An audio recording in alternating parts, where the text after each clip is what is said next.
orang baik tidak akan menjadi juara dunia katanya. Well, quotes itu tidak selalu benar sih sebenarnya ya. Karena ada juga kok pembalap yang memiliki kepribadian yang baik dan cool gitu kan ya, tapi akhirnya menjadi juara dunia juga. Pembalap itu ialah Jenson Button, pembalap dengan kepribadian yang baik dan kalem. Terkadang, meraih gelar juara dunia F1 dengan fairy tale juga lagi. Nah, sekarang gue akan bahas karir Jenson Button di F1.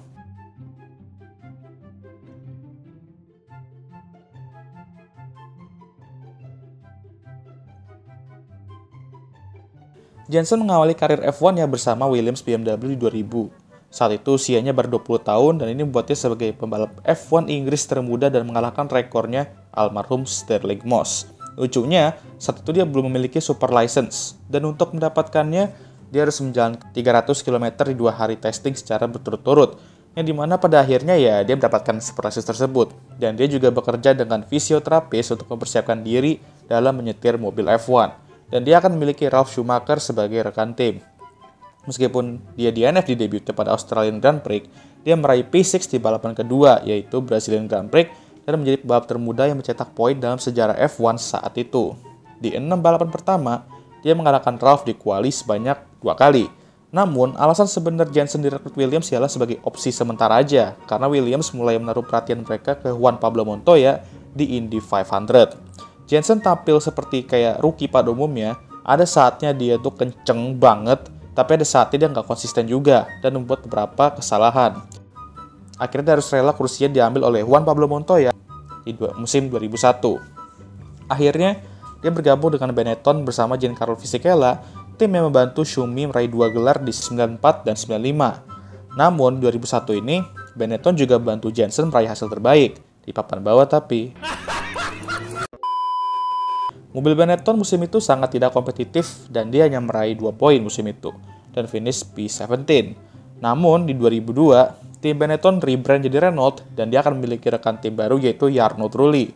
Di musim ini Jenson menghabiskan waktunya bekerja dengan tim engineering-nya dan ini membuatnya pede menuju musim 2002. Dan betul, performa dia di 2002 meningkat jauh dari musim lalu.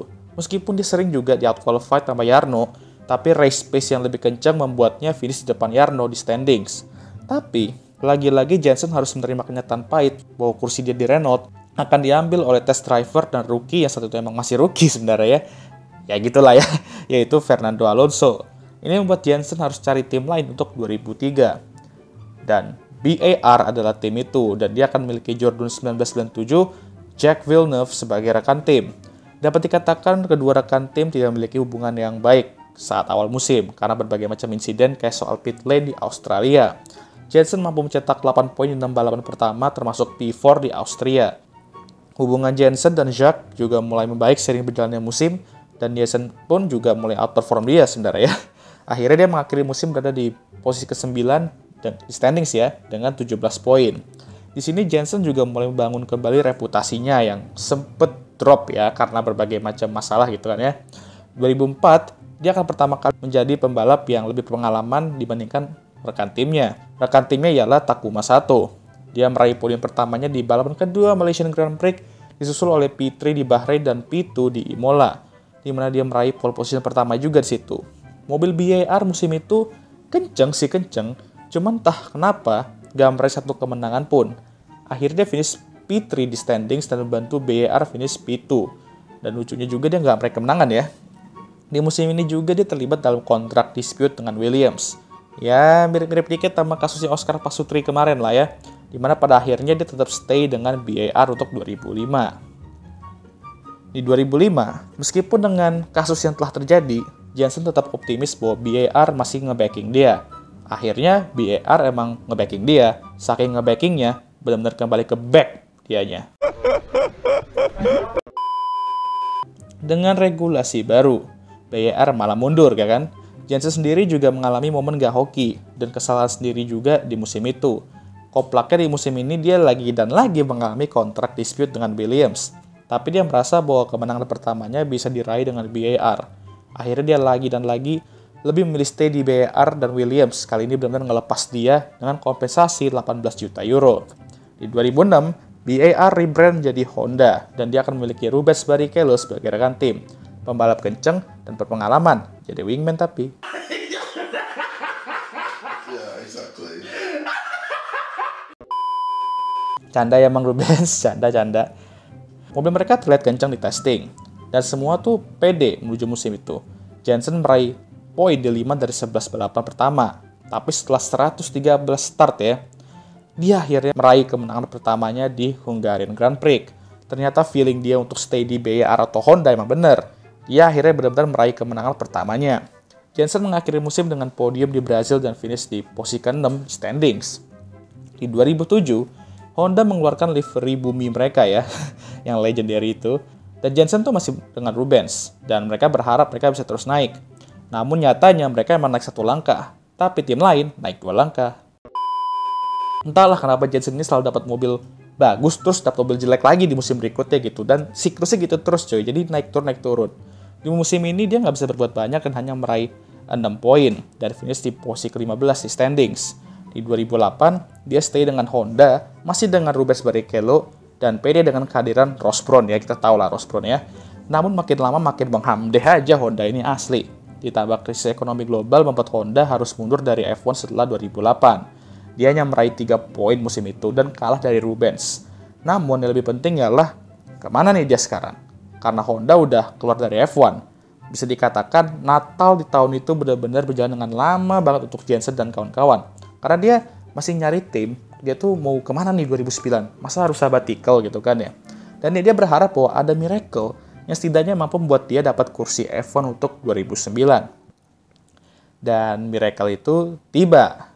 Karena waktu itu Ross Brown membeli tim Honda dan mempertahankan Jensen dan Rubens di tim baru Brown GP. Brown dengan mesin Mercedes-nya tentu tidak berharap banyak lah ya, karena kalau misalnya mereka crash sekali aja, mereka bisa aja hanya pakai 1 mobil aja tuh sepanjang musim 2009. Itu kalau nggak salah yang gue pernah denger ya. Dengan regulasi baru dan double diffuser Brown ternyata malah menggemparkan dunia coy dengan meraih 1-2 di qualifying.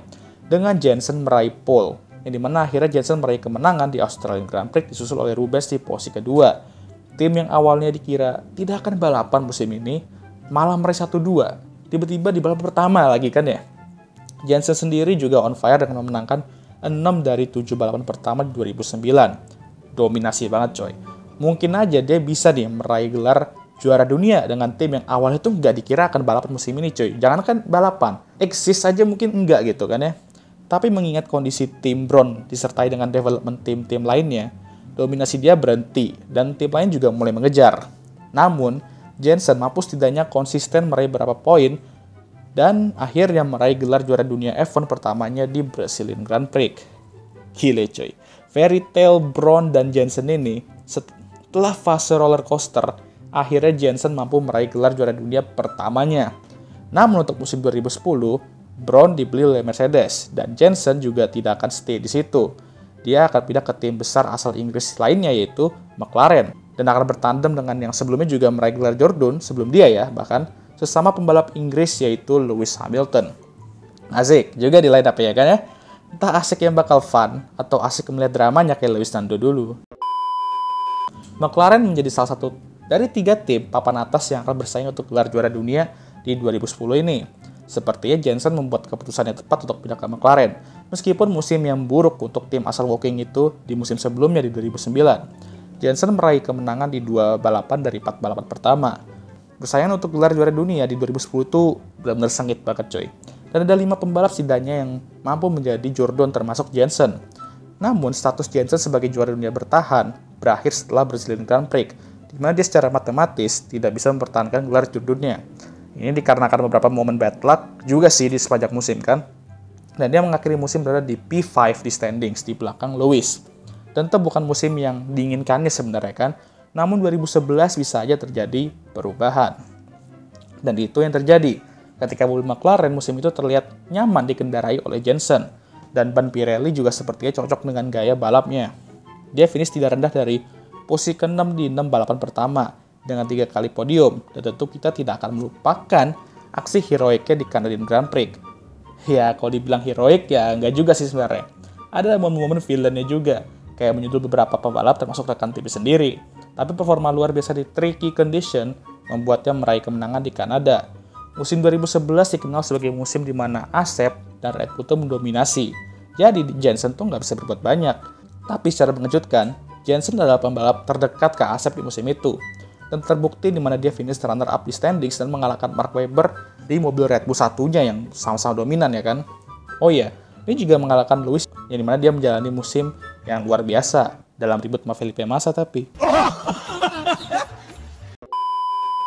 McLaren membangun mobil yang kelihatannya akan menjadi mobil tercepat di 2012. Terbukti ketika dia meraih kemenangan di Australian Grand Prix dan pace McLaren tuh kenceng. Di quali dan race juga sama-sama kenceng lah. Namun masalah reliabilitas dan konsistensi tim menghambat McLaren musim itu. Jensen sendiri juga performanya entah kemana aja gitu setelah Australian Grand Prix. Dalam beberapa balapan dia asik di papan tengah gitu kan. Dia mampu meraih kemenangan lagi di Belgian Grand Prix setelah summer break. Tapi masalahnya tetap sama, reliability dan konsistensi tim. Lewis pun juga sama masalahnya.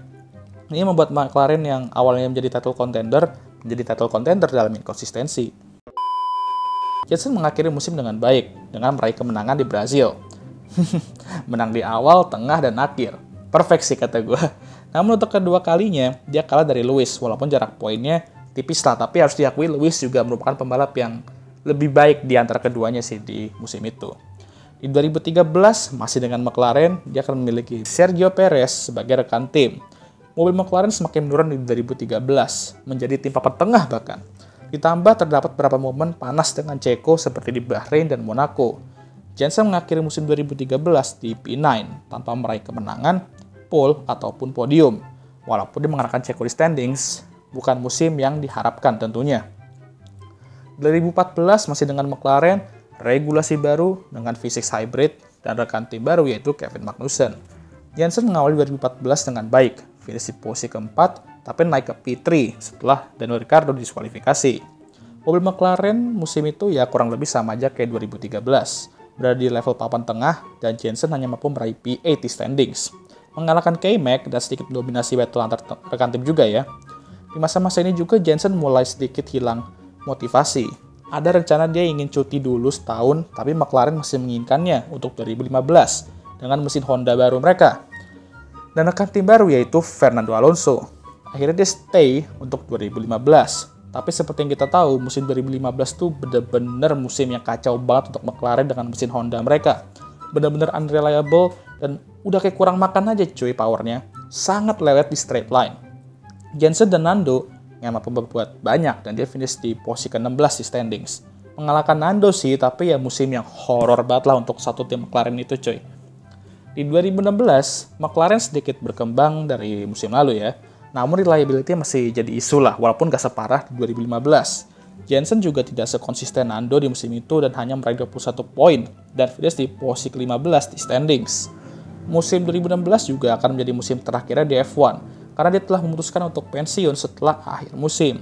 Namun 2017, dia akan balapan di Monaco, menggantikan Nando yang sedang balapan di Indy 500 saat itu, mengincar Triple Crown ya. Mobil McLaren di 2017 itu kurang lebih sama kayak 2015. Kacau balau, tapi kalau di Monaco, pace mereka tuh oke-oke aja sebenarnya. Karena emang di lurusannya kan gak banyak tuh di Monaco kan, yang dimana itu kelemahan McLaren banget kan, straight line speed. Tapi Jensen mengakhiri balapan dengan DNF ketika dia menyundul Pascal Wehrlein ke tembok. Ya, dia sih janji untuk gak ngompol di mobilnya Nando ya. Tapi malah Pascal kayaknya yang ngompol di mobilnya karena disundul sama dia.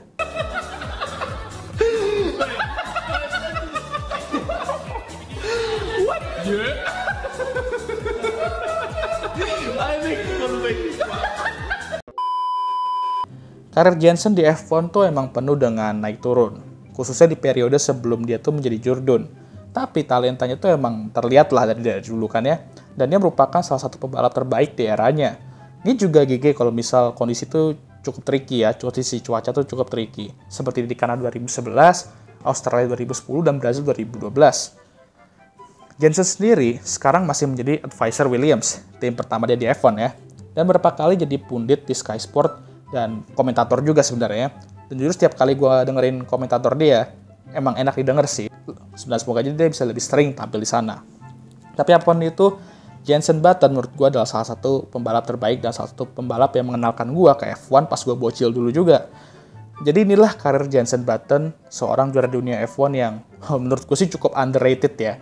Jadi jangan lupa like, subscribe, dan share video ini. Dan jangan lupa juga untuk nyalakan lonceng notifikasi agar kalian semua tahu ketika gue ngupload video baru. Dan jangan lupa juga untuk follow IG gue ya. Dan ya seminggu lagi F1 akan balik. And I'll see you guys next time. Goodbye.